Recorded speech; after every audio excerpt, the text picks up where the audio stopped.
주님 우리 가운데 함께 하십니다. 우리 옆에 분과도 인사하시겠습니다. 주님 우리 안에 함께 하십니다. 주님 우리 안에 함께 하십니다. 함께 하십니다. 네, 오늘도 예배 자리에 함께 하시는 모든 분들의 심령과 삶 속에 우리 아버지 하나님께부터는 은혜와 평강이 항상 넘쳐나시기를 주님의 이름으로 축복합니다. 네, 이제 명절이 지나고 내일부터 실내 마스크 해제가 되어진다라는 아마 그 공지를 아마 받으셨을 겁니다. 그런데 그 내용을 읽어보니까 아직은 저희들이 편하게 마스크를 해제할 수는 없는 것 같습니다. 뭐 대중교통을 탈 때도 여전히, 그리고 병원이나 또는 이렇게 밀집 지역에 갈 때는 마스크를 사용하라고 강하게 권고한다라는 이런 내용들을 읽을 수 있었는데, 아무래도 아직까지 확진자가 많이 나오는 상황에서 전체 사회적 분위기나 세계적인 분위기를 따라서 마스크를 해제하더라도 우리 교회는 아마도 더 안전하게 더 우리가 노력을 해야 될 것 같습니다. 그래서 우리 이제 국가 시책이 나오고, 그리고 좀 실내 안에서도 좀 자유로운 분위기가 될 수 있는 분위기가 될 때까지는 우리 공고사항, 권고사항을 따라가시되, 여러분 가급적이면 그냥 실내 마스크 쓰는 것이 불편하지 않으시면 계속해서 마스크를 착용하시면서 이렇게 하시고, 내일부터 이제 조금 더 상을 보게 되면 혹시 찬양대는 찬양할 때 마스크를 벗고 찬양했다가 예배할 때 쓰는, 그게 뭐가 맞는지 잘 모르겠어요. 그런데 어쨌든 네, 음식점에서도 먹을 때는 벗고, 근데 먹을 때가 더 위험한 거 아닌가요? 그런데 그때는 벗고 이렇게 또 대화할 때는 써야 되는, 하여튼 그래요. 그래서 뭔지는 모르겠지만 그래도 정한 룰 안에서 저희가 서로 안전하게 서로 은혜 받는 일에 집중할 수 있도록 우리 계속해서 조금만 더 협조하시고 또 함께 마음을 담아주시기를 주님의 이름으로 부탁을 드립니다. 그래서 어쨌든 코비드가 그 팬데믹 상황이 마무리되어져 가는 것은 분명한 것 같습니다. 그래서 교회도, 우리 남서울 중앙교회 가족들도 이제는 더 분명한 믿음의 방향을 잡고 예수님을 바라보고 예수님 닮아가는 교회로서 우리가 믿음으로 함께 가자라고 이렇게 믿음의 출발을 했습니다. 그러면서 그것을 구체적으로 우리 교회가 함께 지금까지 추구해왔던 선교하는 교회, 화평한 교회, 축복을 누리는 교회로서 어떻게 우리 교회가 지금까지 그것을 만들어 왔고 또 어떻게 앞으로 행해야 하는가를 우리가 살펴보는 가운데서, 특별히 우리가 주님 바라보고 주님 따라가고 닮아가는 그 일 중에 가장 앞선 일이 뭐냐, 선교하는 일이다라는 것을 부정할 사람이 없다. 그래서 오늘도 교회의 사명 두 번째 시간을 가져서 오늘 구체적으로 우리가 선교하는 이 사명에 대한 주님의 명령을 다시 한번 반복하고, 우리 교회가 지금 우리 남서울 중앙교회를 통해서 이루어지고 있는 구체적인 선교 사역이 어떠한 것인가, 우리 성도 다 알고 계시지만 그거를 좀 우리가 같이 공유하고 또 앞으로 어떤 방향으로 나가야 할지, 오늘은 가급적이면 해외 선교에 대한 부분을 집중해서 말씀을 통해서 함께 은혜를 받고자 합니다.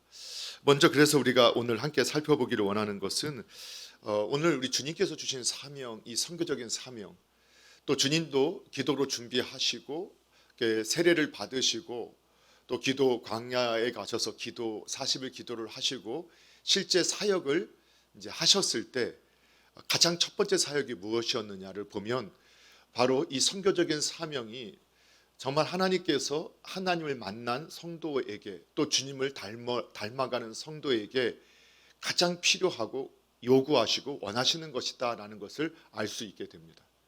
예수님께서도 이 첫 그 사역을 무엇으로 하셨냐면 바로 사람들에게 회개하라, 천국이 가까웠다 하고 천국 복음을 선포하셨다, 전파하셨다. 이것이 바로 예수님의 첫 번째 사역이었던 것을 알 수 있게 되죠.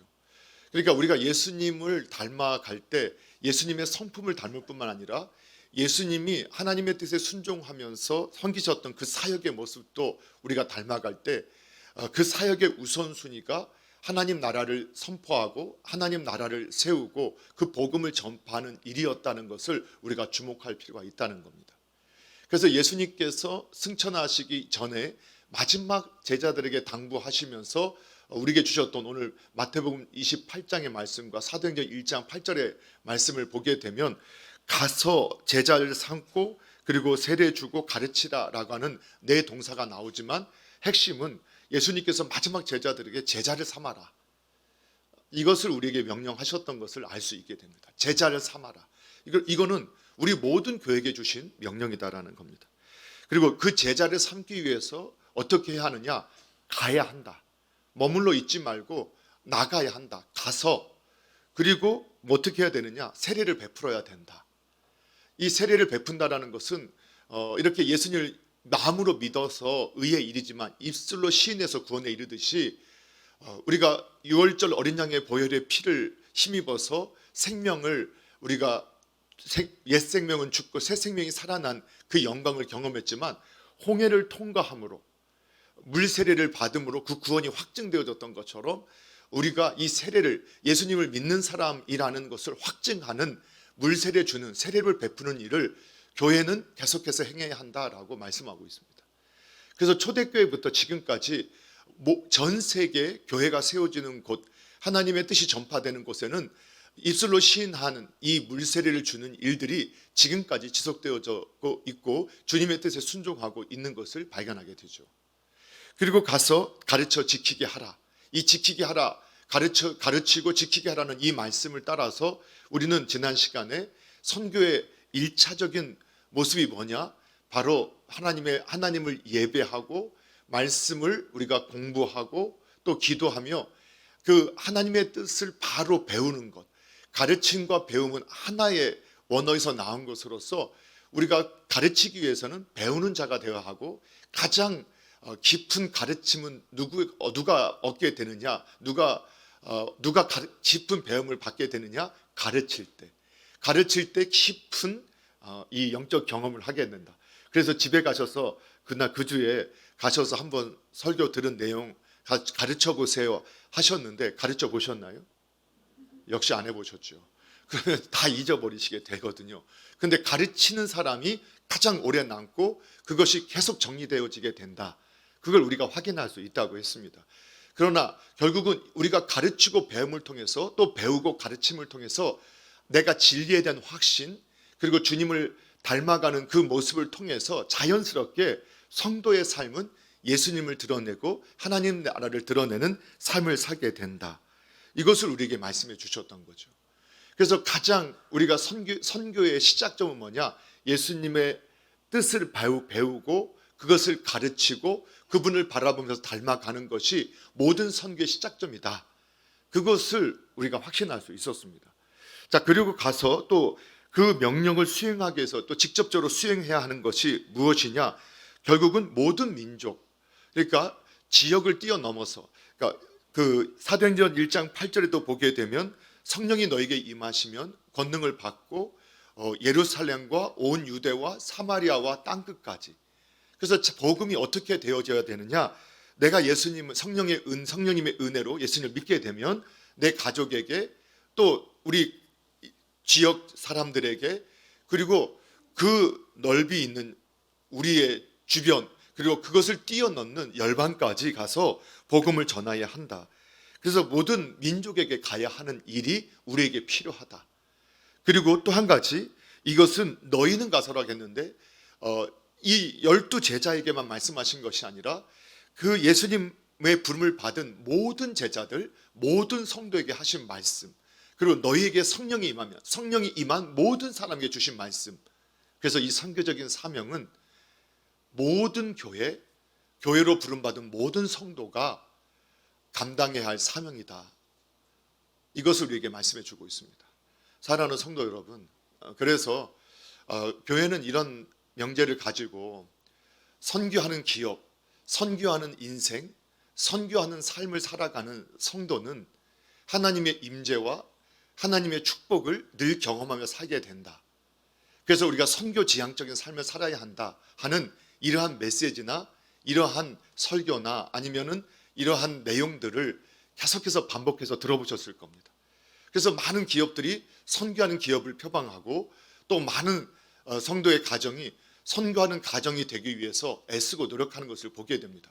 그러나 여기서도 방향성이 틀려지면 안 됩니다. 우리가 축복을 누리고 또 하나님의 영광이 역사가 내 삶에, 내 가정에, 내 기업에 넘쳐나게 하기 위해서 그것이 목적이 아니라 하나님이 원하시는 그 일이기 때문에 그 일을 우리가 추구하게 될 때, 오늘 마태복음 28장 마지막 절에도 보게 되면 그가 예수님께서 내가 세상 끝날까지 너희와 함께 할 것이다 약속하셨던 그 약속이 이루어지는 것을 확인하는 삶이 된다는 것을 우리가 확신하시고 그 방향성을 놓치지 마셔야 합니다.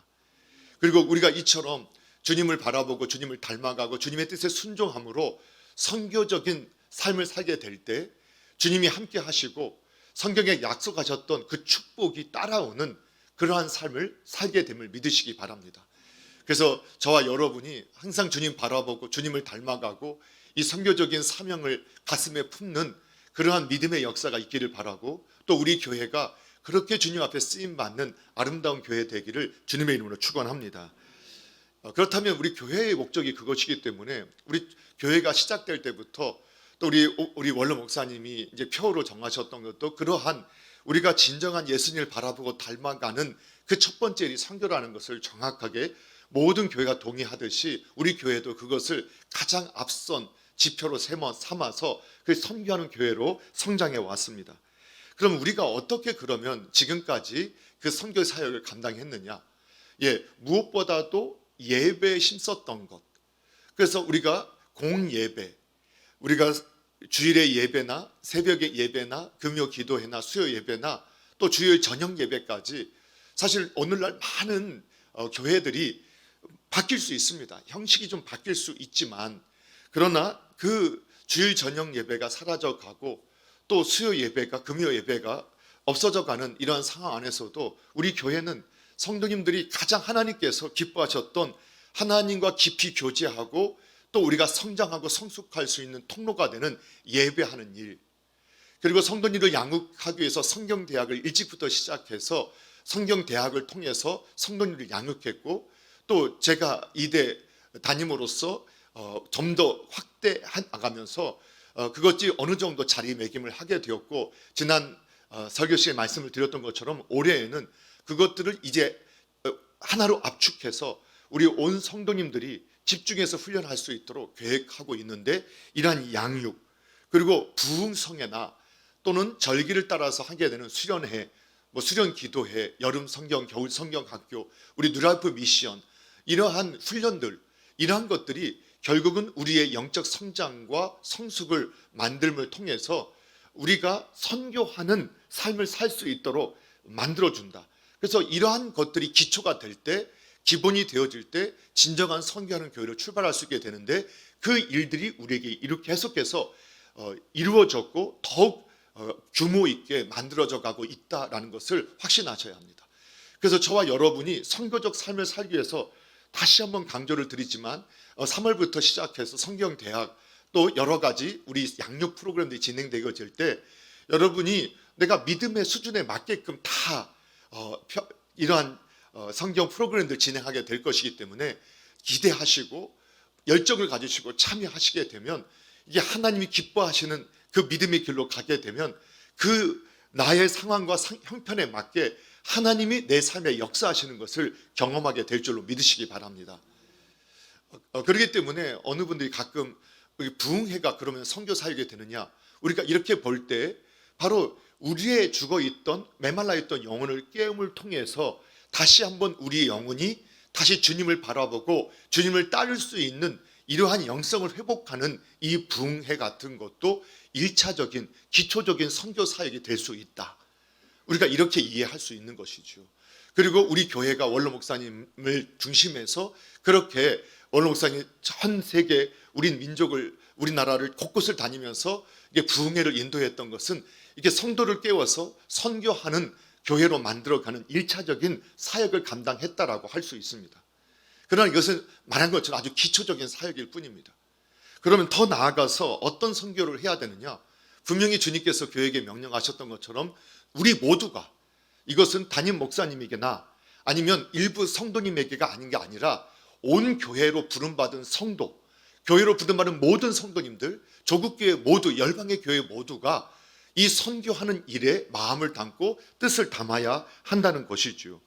그래서 교회는 성장이 되어지게 되면 우리나라 초대교회도 그렇게 열악한 상황, 일제 식민지에 접어들어가는 그 상황에서 복음을 접하고 일제 식민지가 되어지고 그 열악한 상황 가운데서 복음이 전파되고 성령님의 역사가 강력하게 나타날 때 우리 선조들은 이렇게 선교사를 파송하는 일을 게을리지 하지 않아서 지금으로 보면 우리 중국 땅에 되어지게 되는 그런 연변이라든가 만주국에, 그리고 그 당시에는 이제 제주도 같은 경우도 해로 보고 있었는데 제주도로, 그리고 하와이로 이렇게 선교사를 파송하면서 그렇게 적극적으로 하나님의 명령을 수행했고, 그리고 우리나라가 어느 순간 전 세계에서 인구 대비해서 미국 다음으로 가장 많은 선교사를 파송하는 나라가 되었던 것.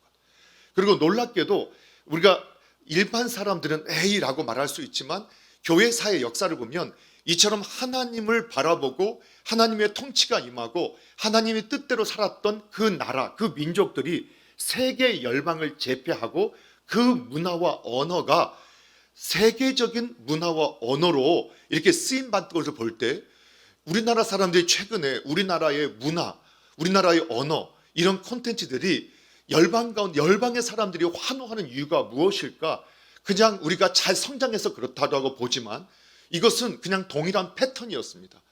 우리가 복음이 전파되고 그 복음의 사역을 감당했던 나라들의 언어, 문화가 전 세계로 전파됐던 것처럼 오늘날 우리 조국 교회가 비록 많은 비난을 받는 일도 있지만 하나님의 나라를 위해서 이렇게 헌신하며 전 세계 열방 가운데 복음을 전파하게 되었을 때 우리나라의 문화를 열방의 세계가 열광하고 우리나라의 언어가 이제는 세계 언어, 모든 공용 언어의 하나의 언어로 이렇게 자리매김하는 것들을 우리가 경험하게 되지 않습니까?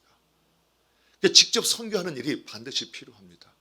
그래서 우리 교회도 늦게 시작되었지만 우리가 케냐의 강윤준 선교사님과 또 캄보디아의 우리 엉sun을 중앙교회를 시작하면서 또 선교사님을 또 파송해서 그 사역을 감당하다가 케냐의 선교사님은 현재 GMS에 와서 사무총장으로 사역하면서 그리고 현지의 어떤 문제들로 인해서 현재는 GMS에 와서 사무총장을 함으로 직접 우리가 파송 사역에 대해서는 지금 중단이 되어 있고, 엉sun을 교회도 캄보디아가 이제 시작하는 가운데서 이 팬데믹이 오면서 그런 선교지의 교회들이 다 위축되어지고 문을 닫는 가운데서 여러 가지 개인적인 또 건강이나 문제로 인해서 철수하게 되는 안타까움이 있었습니다.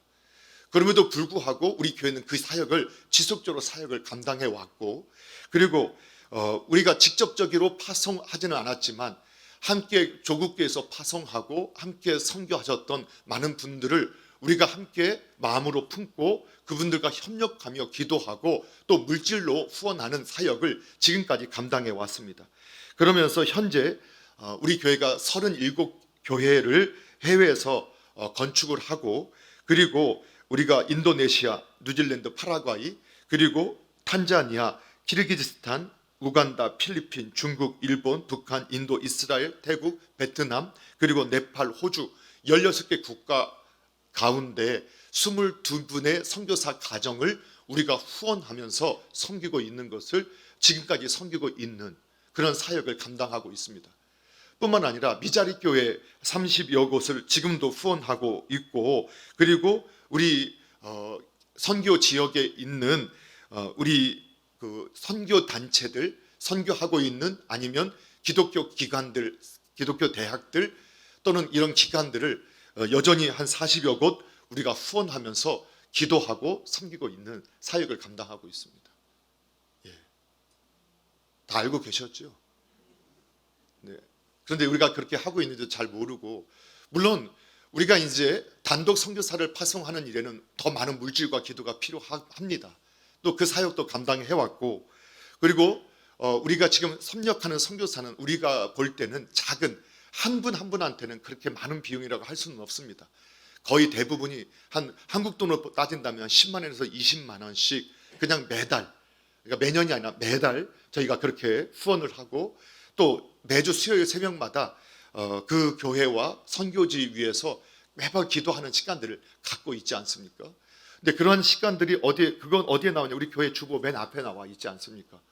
그래서 여러분 그냥 살피지 마시고 이렇게 일주일에 한 번이든 한 달에 한 번이든 그래도 이 교회 주보에 나와 있는 우리 교회를 섬기시는 분들만 위해서 기도하지 마시고 또 우리가 함께 후원하고 협력하고 있는 분들을 위해서 여러분 그래도 그 이름 한 번씩 부르시고 기도하시는 것이 우리가 그 사역에 지속적으로 동참하고 하나님의 일들을 우리가 함께 마음을 담아서 함께 하게 된다.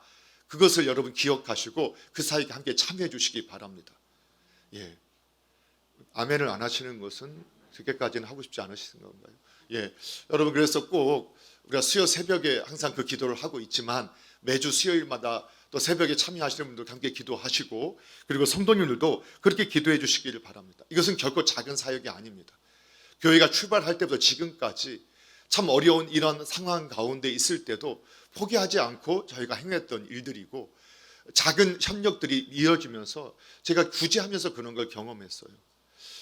제가 지금도 여러 구제들을 하고 교회에도 선교 헌금을 하지만 또 개별적으로도 개인적으로도 하는데 매달 5만 원, 10만 원씩, 3만 원씩 보내는 이것이 한 10년이 쌓이니까 그 통계 낸 자료를 저한테 보내주더라고요. 어떤 기관에서는 10년 동안 한 게 처음에 그냥 한 달 한 달 만 원, 3만 원 했을 때는 아주 그냥 있어도 그냥 커피 한 잔 아니면 식사 우리 가족 한 끼 식사값 정도 보내는 것을 시작했는데 10년을 꾸준히 보내고 났더니 그 돈도 아주 많은 금액이 되더라고요. 근데 제가 지금 한 번에 그것을 보내라고 한다면 우리가 그것을 저는 못할 것 같아요.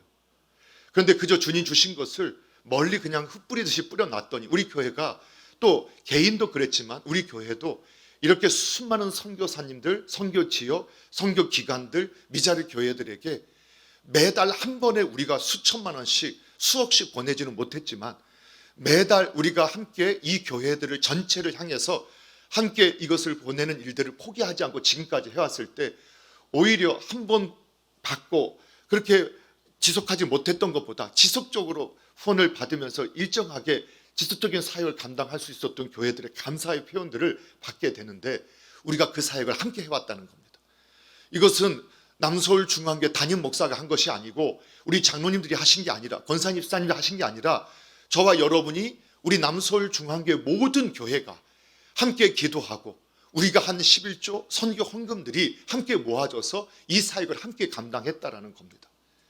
나와 상관없는 일이 아니라 우리 남서울 중앙교회 모든 가족이 다 함께 했다라는 사실을 확신하셔야 하고 여기 계신 한 분 한 분들이 그 사역에 나도 함께 했다라는 믿음의 확신을 가지시고 계셔야 합니다. 그리고 그것은 주님이 주신 명령이기 때문에 우리가 그 명령을 우리가 교회를 통해서 또는 개인이 그 일을 지금도 감당하고 있다라고 고백할 수 있는 그러한 믿음이 있으시기를 주님의 이름으로 부탁을 드립니다. 그리고 더 나아가서 2019년도에 우리가 인도, 네팔 그리고 베트남의 CDP 아동개발 프로그램 우리 선교단체 NGO인은 이 기하대책과 협력해서 400여 명의 자녀들 아마 우리 150여 명 정도의 성도님들이 아마 후원을 하셔서 한 400여 명 정도의 성도님들을 그 자녀들을 세계 각국에 있는 인도, 네팔, 베트남에 있는 그 자녀들을 우리가 후원하고 있는 일을 지금까지 행하고 있습니다. 원래는 그 19년도 시작을 하면서 2020년도에 미리 준비해서 그 선교지를 방문하고 우리들이 후원하고 있는 그 지역 활동들, 선교 활동이 어떻게 진행되고 있는가를 우리가 함께 기도하고 준비하고 있었는데 안타깝게도 아마 하나님의 뜻은 아직 아니었나 봐요.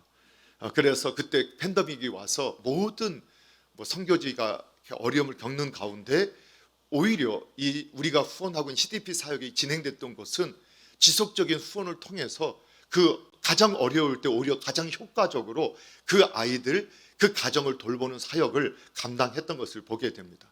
그래서 올해 우리가 다시 한번 예배 시간 개인적으로 제가 여러 문자도 좀 받으시고 교회적으로 제가 받은 내용도 있고 선교사님 보고 내용을 한번 이렇게 방송으로 보여준 적도 있고 하지만 우리가 조금 더 올해는 구체적으로 어떻게 그분들이 사역하고 있는지에 대해서 다시 한번 확인하는 시간들을 가지려고 협의하고 있고 그런 시간을 갖게 될 것입니다. 자, 이러한 사역들, 이것을 꾸준히 하고 있습니다. 자, 그런데 앞으로 그러면 우리가 어떻게 이러한 사역을 계속 우리가 해야 되느냐? 이제 첫 번째, 우리 남서울 중앙교회는 이 지금까지 해왔던 이러한 사역들을 지속적으로 계속해서 해나가야 한다. 저와 여러분이 그런 사역에 함께 해주시기를 주님의 부탁을 드리겠습니다. 제가 선교지를 나가보면서 경험한 게 있어요. 그게 뭐냐면요, 우리나라 분들이 참 열정이 있어요. 전 세계에 가장 많은 선교사를 파송하는 두 번째 나라가 됐다고 하지 않았습니까? 그런데 우리 민족의 또 특징이 하나가 뭐냐면 빨리빨리의 특징이 있다고 했잖아요. 이게 문화를 발전시키는 데는 아주 효과적인 역할을 했고 또 뭔가 열심히 하는 데도 효과를 냈는데, 우리들이 그런 빨리 하면서 그러면 결과물을 받기를 원하고, 그리고 뭔가 또 새로운 것들을 좀 빨리 하는 것을 원하는 경향이 있는 것 같아요. 그런데 선교지 가면요, 문화력을 배우고 언어를 배우는데 한 3년에서 5년의 시간이 걸려요. 그것도 선교 사역이에요. 아무것도 안 하는 것 같아도 문화를 배우고 언어를 배우는데 3년에서 5년의 시간들을, 그래서 그 사람들과 교제하고 복음을 전할 수 있는 기틀을 마련해요. 그러면서 이제 물론 갈 때부터 계속 복음을 전해서 지역 교회가 형성이 되긴 하지만 어느 정도 되냐, 3년에서 5년의 시간이 지나야 진짜 선교를 할 수 있는 준비가 되어진다는 거죠. 그때쯤 되면 교회당 건축도 할 만한 그런 시기도 되어주고요. 근데 놀랍게도 참 많은 우리 조국 교회가 한 3년에서 5년 지나면 선교를 중단하는 일들이 많다는 거예요. 못 기다리는 거예요. 그리고 이제 빨리 결과물을 보내달라고. 그러니까 너무 압박을 받는다는 거죠. 그리고 한 조금 교회가 세워지게 되면 이제 우리 됐으니까 다른 교회로 또 옮기겠다. 그런데요, 그러한 지역 교회들은 정말 가난한 나라라서 후원이 없이는 계속해서 그 선교 사역을 확대할 수 없는데, 이제 교회 세워졌고 성도 순위가 좀 늘어났으니까 이제 우리 다른 교회 개척하겠다 하고 또 옮기고 또 옮기면서 어떤 일이 벌어지느냐, 정말 힘있게 선교 활동을 해야 할 때 선교로 후원했던 기도 후원과 물질 후원이 끝나면서 다시 후원을 얻기 위해서 한국교회를 왔다 갔다 해야 하고 여러 곳을 방문하면서 그 선교의 시간들을 낭비하고, 또 어떤 데는 그렇게 건강하게 했던 데가 무너지는 사례들이 정말 많다라는 것을 선교사님들과의 교제를 통해서 경험하게 됐어요. 그래서 어떤 분들은 어떤 교회에서는 또 담임 목사님이 바뀌면 또는 어떤 교회 분위기를 바꾸기 위해서 후원했던 것을 싹 바꾸는 때도 있는 걸 보게 돼요. 그런데 우리 남서울교회에 계속 계셨던 분들 아시겠지만 현재 우리가 선교 후원하고 계시는 분들, 이분들 원로 목사님 때부터 해왔던 분들 대부분 지금까지 거의 계속해서 이루어지고 있어요. 어떤 분은 30년, 40년을 지금까지 우리가 후원하고 있어요. 매달 100불, 200불 작은 돈 같지만 그것이 40년 동안 지속되어져서 그곳에서 헌신할 수 있게끔, 그리고 그렇게 지속적으로 선교했던 그 선교 지역들이 아주 건강하게 세워져 가고 그것을 통해서 많은 현지인 사역자들이 배출되어지면서 교회가 그 선교 사역이 열매 맺는 선교 사역이 실제로 이루어지는 것을 경험하게 되는 거예요. 그래서 이제 우리는 아직까지도 포기하지 않고 계속하고 있는 거예요. 다양한 교회, 우리가 많은 교회를 섬기는 것도 할 수 있겠지만 그 역량의 한계예요. 때로는 우리 선교위원장님이나 이렇게 바뀌시고 선교위원장님들과 선교위원들도 보시면 하시지만 지교회, 이 미자리 교회들도 마찬가지거든요. 현실적으로 도시에 다 붙어 있어요. 지방에 가면 지금은 지방 인구 자체가 없잖아요. 예전에 500호, 1000호 했던 지역이 100호도 안 남는 가정, 거기에 교회에 나오는 분들은 이제 나이 드신 몇 분밖에 안 되는데, 근데 그분들이 철수하면 거기에 복음을 전할 곳이 없어요. 그런데 여기 조금 우리가 한 5년 했고 10년 했으니까, 한 3년 했으니까 이제 다른 곳 한다고 거기를 우리가 철수해 버리면 또 그분은 또 다른 그걸 구하기 위해서 또 노력하게 되는, 좀 선교할 수 있는 곳이라면 괜찮지만 그냥 어쩌면 그 인생을 그 지역 그곳에 있는 몇몇 성도를 얻기 위해서 헌신하는 그런 일에 우리가 함께 거기 가서 사역하지 못하고 우리가 직접적으로 거기 가지 못하지만 그렇게 헌신한 분들을 우리가 지속적으로 도울 수 있다면 그것도 얼마나 아름다운 일이겠습니까? 그 일을 우리가 지속적으로 해야 합니다. 여러분, 그래서 우리가 11조를 하고 선교헌금을 하는 이러한 이 헌금이 이렇게 우리 교회를 운영하고 우리 교회가 성장하는 데도 사용되어지지만 우리 조국 교회를 섬기는 일에, 열방의 교회를 섬기는 일에 쓰임받는다는 사실을 기억하시고 저와 여러분이 물질로 헌신하는 것을 주저하지 마시기 바랍니다. 주님께서 주신 것, 주님의 나라를 위해서 이렇게 아름답게 사용되어지고 이것이 우리가 하는 구체적인 또 선교 사역의 한 부분이라는 것을 확신하시고 참여하실 수 있게 되기를 주님의 이름으로 축원합니다. 자, 그리고 나서 이제 앞으로는 또 그러면 지속적인 사역이 있을 뿐만 아니라 조금 더 앞으로 좀 더 확대되는 사역이 있기를 바랍니다. 모든 교회가 선교를 꿈꾼다고 했죠. 아마 모든 성도님들도 선교를 꿈꾸실 거예요. 저도 담임이라는 것은 그 선교의 방향, 교회 선교 방향을 어쨌든 결정해야 하는 위치에 있을 때 어떻게 우리의 선교, 원로 목사님 때까지는 원로 목사님의 중심으로 1차 선교 중심의 선교가 유효했던 시대였다면 이제는 우리 교회가 더 부유하게 되면서 1차 선교가 직접적인 선교가 좀 더 활성화되기 시작하고 온 교회가 그 선교에 참여하게 되는 이러한 환경이 조성되어졌던 이 시점에서는 어떤 선교가 되어져야 할까? 제가 담임이 되어졌던 15년, 17년 전에는 어떤 마음을 하나님께 주셨냐면 그런 열정을 주셨어요. 바로 전 세계를 10개 권역으로 나눠서 우리 아시아를 한 3, 4개, 남미, 북미, 아프리카, 그 아시아의 서아시아 여러 지역들, 유럽 지역, 동유럽 이러한 지역에 한 10개 권역을 우리가 설정을 하고 선교사님들을 10곳을 파송해서 10개의 어떠한 이 선교 지점을 만들고 그분들을 통해서 그 현지의 헌신자들 10명씩을 키우면 지역교회 100교회를 우리가 세워가면서 우리가 하나님께서 주신 이러한 선교 활동을 조금 더 구체적으로 할 수 있지 않겠느냐. 그리고 그 당시에 담임이 돼서 우리의 선교의 어떤 비용들을 보면서 1차 선교의 어떠한 것들이 마무리되어질 때 그 비용이면 충분히 그 사역을 감당하고 우리 교회가 그 사역을 할 수 있겠다라는 꿈을 꿨었습니다. 그리고 또 한 가지는 그 선교지를 그렇게 권역을 나누면서 왜 그렇게 했느냐.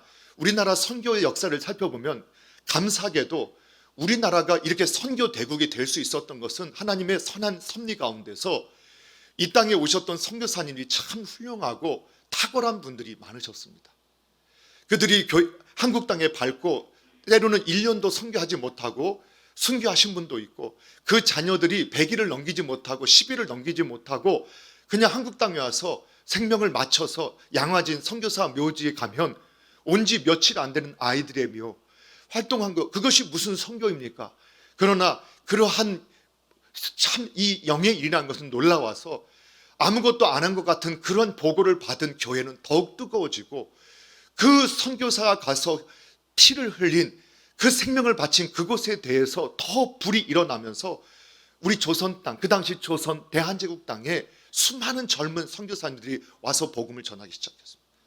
근데 그들이 와서 보니 이 땅은 정말 그들이 그 당시에 이미 아파트 15층, 20층짜리 아파트가 올라가던 그 문명의 나라에서 와서 보니 상하수도 없고 오물 냄새가 여기저기 찌들고 그냥 이와 벼룩이 온몸에 붙어있는 이런 악취 나는 부정과 불의와 부패가 가득 찼던 이곳에서 이거를 포기하지 않고 그분들이 복음을 전할 뿐만 아니라 학교를 세워서 버린 아이, 고아원 학교를 세워서 버린 우리 자녀들을 그분들이 케어하고 그들을 가르치고 그리고 의료 환경, 그 낙후됐던 의료 환경들 선진 의료 시설을 가지고 와서 그분들이 그 나라에서는 얼마든지 대접받을 수 있었는데 이 땅에 와서 그 열악한 환경 가운데서 우리 의료 교육을, 보건 교육을 시키면서 우리 자녀들의 수명 연장을 위해서, 치료를 위해서 열심을 다했고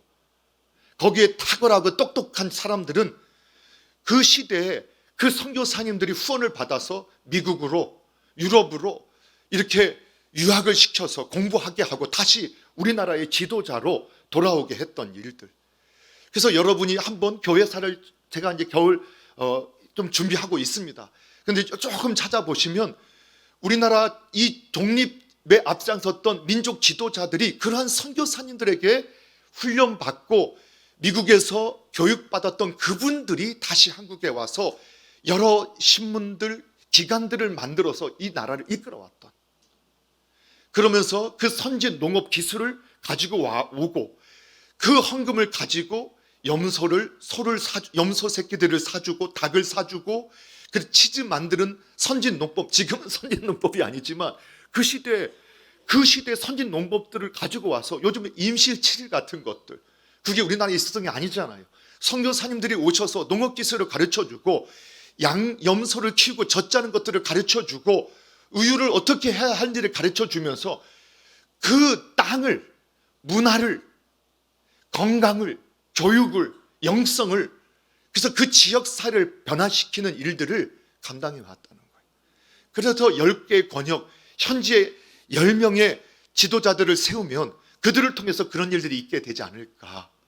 그런데 하나님께서, 제가 그 선교지를 방문하면서 우리가 열정적으로 복음을 전해서 이미 선교센터가 없는 데가 없는 거예요.